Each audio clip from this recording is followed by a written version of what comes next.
Je peux parler un petit peu de français?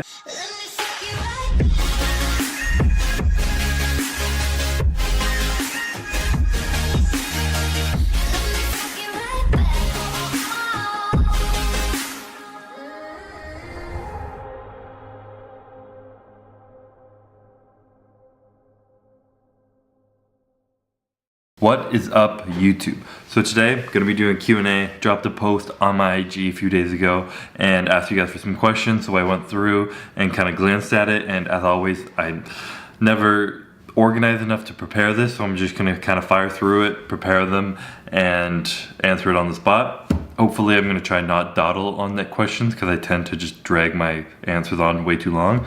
So without further ado, I will start with the first question. How do you keep the tight abs regardless of the vacuum, which is mind-blowing on its own? I see many guys who can't get size without guts, looking bloated and messing up their physiques. So keeping a tight waist, like physically, actually, like training-wise, is doing stuff like rollouts with like an ab roller or like plank. I find those are really good for like abdominal control and keeping it tight.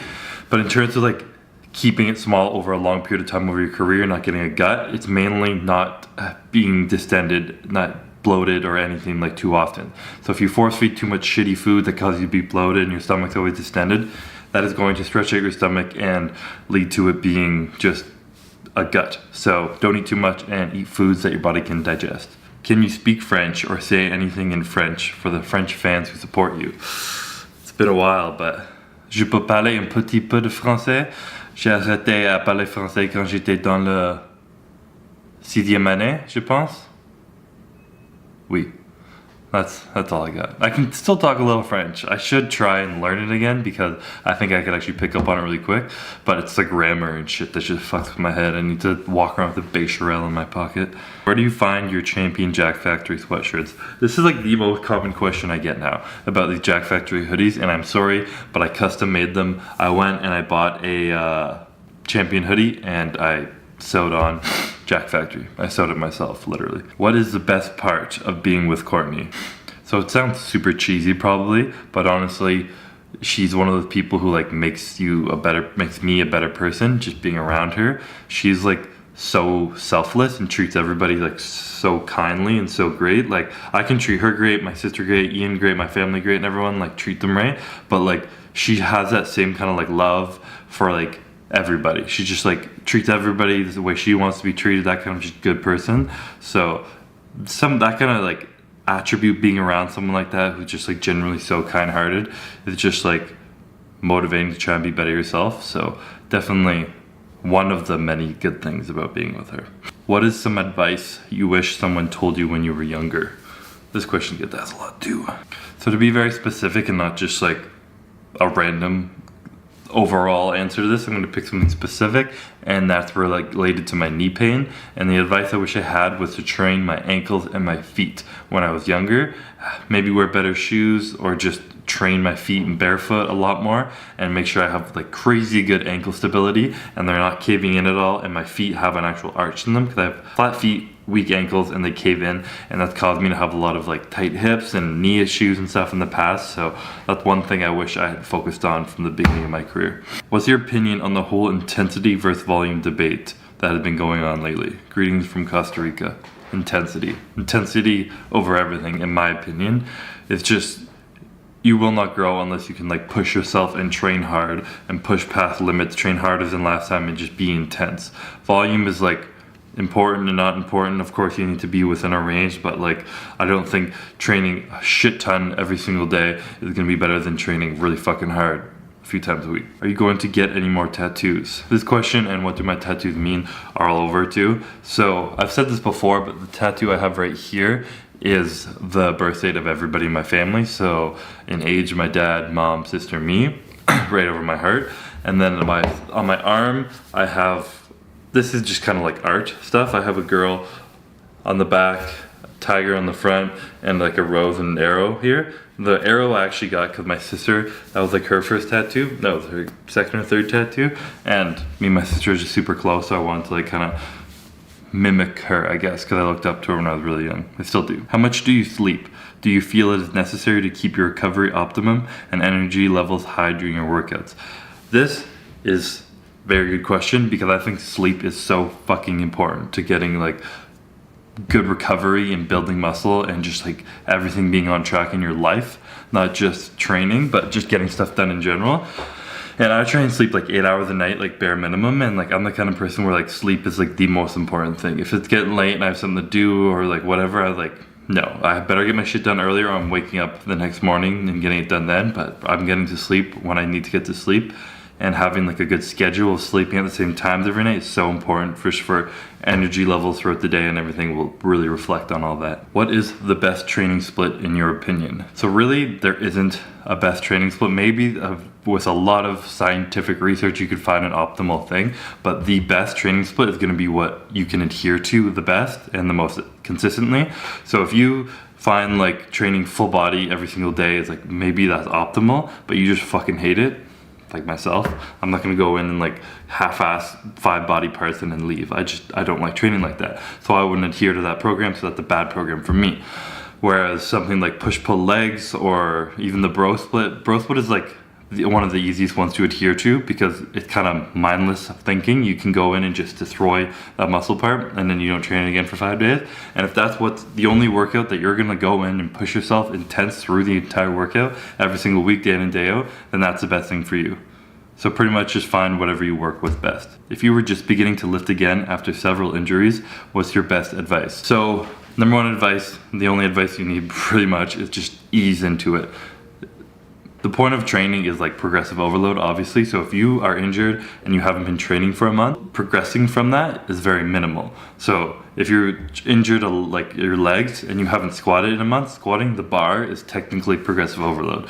Now I'm not saying you need to only squat the bar when you start, but start fucking light and slowly ease back into it, because your body's used to doing nothing, and any stimulus will create change and create stress in your body for muscle growth and whatnot, and repair on the injury, whatever. So just start light and focus on perfect form, volume, and just not pushing any heavy weight. What's the best breakfast and evening snack if you're eating at work and only have 15 minutes? So my best thing when I was working like hourly jobs and stuff was I made a lot of wraps, and I would fit like maybe some veggies if I was feeling it, but I was normally didn't eat veggies back then. But I'd make a wrap with some rice and some chicken and some like Frank's Buffalo hot sauce, and I'd roll that up, pack it up, put it in like tin foil, and I'd like put it in my pockets when I was like moving or doing whatever, and then you could just pull it out, eat it on the go whenever you want, and it's rice and chicken wrapped up, no cutlery, no big Tupperware or anything. So for me that was easy and quick. Did winning Mr. Olympia change your past vision of not a long bodybuilding career, of course due to your health condition? So this is a good question, because I mean, I've spoken before that bodybuilding isn't going to be a long career for me because of my autoimmune disease that I have, and winning the Olympia definitely makes it fucking harder to accept that fact and know that like I have to put my health first. No shit, that's like the most important thing. And knowing that like I have so much more in me to like I'm 24, I feel like I haven't even come close to tapping as hard as I can get into anything. I feel like I can work so much harder, more consistently, and do more throughout the year, prep, everything. And knowing I have all that left in the tank and I'm gonna have to pull out with a lot left still sucks, of course. But again, health is the number one thing. I'm so fucking grateful that in the time that I've been able to win an Olympia, because that was like the most amazing experience of my life that weekend.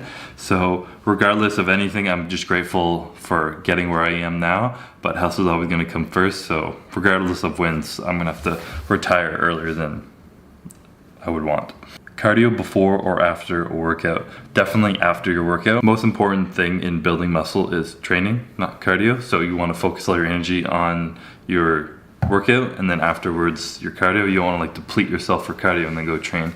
Just dumb. Do you think it's important for young bodybuilders to take training/nutrition very serious, or to have fun with it? First of all, I think everyone should take their nutrition very serious and just like focus on health, because like I think what we put in our body is like the number one thing of keeping us healthy or getting us sick or whatever. But with that being said, when you're young, that is the time to just have fun, kind of chill and enjoy. Of course, you want to build good habits and not eat like a bag of garbage, but you also don't want to like miss out on having a crazy metabolism, going out drinking with your friends, going out for dinner, pizza, late night, fucking Uber Eats with your friends on the couch, whatever, all that shit. That is like fun times and just enjoying life.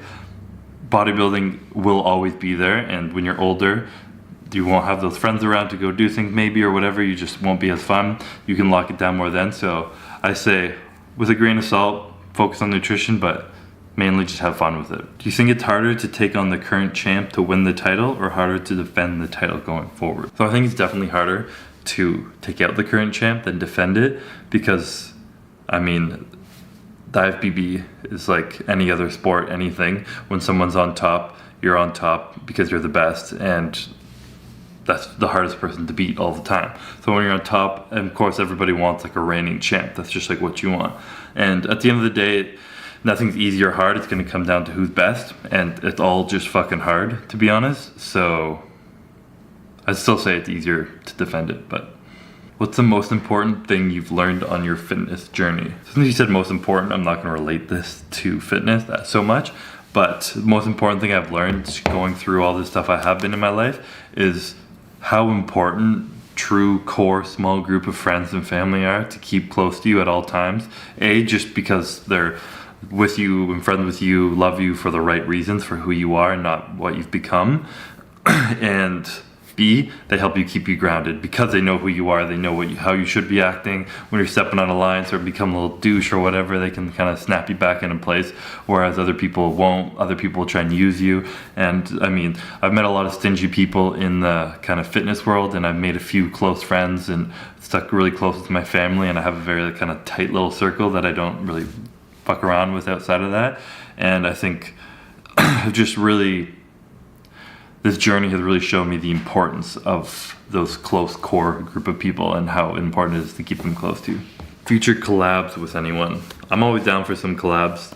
They're always fun, training with new people. Like just with Brandon, I really like training with Brandon because he's young, he's fired up, he's kind of close in age to me, classic physique competitor and everything, and so that was a lot of fun training with him. But if you guys want to see me collab with anyone, comment below or go tag me on their shit and get me in their attention, and maybe I'll try and make it happen. You rocking the stash at the next Mr. O.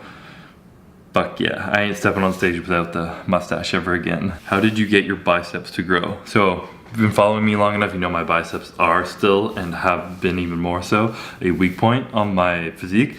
And the biggest thing I changed was like it sounds annoying because everyone said it, but dropping the weight and really focusing on my muscle contraction, finding the right exercises that work best for me. So I found like some preacher curls were good, but the best thing was just sitting back on a incline bench and curling it. Also, I don't feel it nearly as much when I rotate my wrists on the way up, so I keep my wrists supinated the whole time and I just curl like that, trying to keep my wrist locked and my bicep engaged. Personally, I find a lot more mind-muscle connection when I do that, so that's one little tip. What do you think of weightlifting shoes, and why are most bodybuilders not using them? So this will kind of relate to one of my things I answered before about your feet and ankles and everything.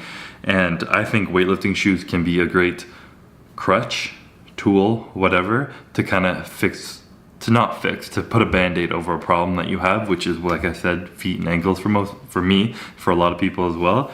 And putting yourself in like a really stable shoe with like a good arch support and everything, it's gonna put you in the right spot, but it's not really fixing anything for the long run. If you're not wearing those shoes, you're gonna go right back to flat and ankles caving in, and nothing's gonna be fixed. So it's more important to actually train your feet and ankles to do it on their own. And why aren't most bodybuilders using them?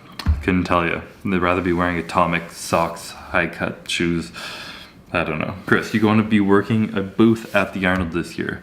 I will be at the Arnold Classic Expo this year. Not competing, sadly, just wrong time of the year for me. But I will be at the Jack Factory booth, so more details for that to come. But if anyone's around, I'd love for you all to stop by and say what's up. When bulking, do you do a clean or dirty bulk? Definitely have done some dirty bulks in the past, but I don't recommend it. I don't think it's necessary to put on a crazy amount of body fat to gain muscle. I think you can stay like relatively lean, maybe like males 15% body fat or so, and you don't need to go above that. And eating clean foods will help you so much more in the long run. I know this especially because my brother-in-law Ian, he's tried them all, he's tried variations of it all within it all, and this year he's been eating nothing but clean food, never goes out, just pure clean food, no cheats, and his digestion, his appetite, everything has been so much better.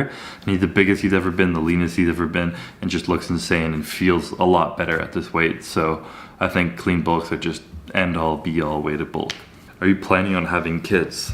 not anytime soon. But yes, I would love to have kids. I would love to have the $1 million family, as they call it, a boy and a girl. Boy first, so he can beat the shit out of any guys that come up to my little girl, because kind of terrified of having a baby girl, because I'd be a protective dad for sure. I'd probably be that dad who gets covered in like neck tattoos and shit, and I'd say Jack when I'm old and just not let anybody fuck with my daughter. Okay, yeah, this is probably already a pretty long video, so I'm going to wrap it up there. Hopefully you guys liked this video. If you did, I'll try and do a few more. And if, of course, as always, if you liked the video, please like the video. Remember to subscribe, and I will catch you guys in the next video.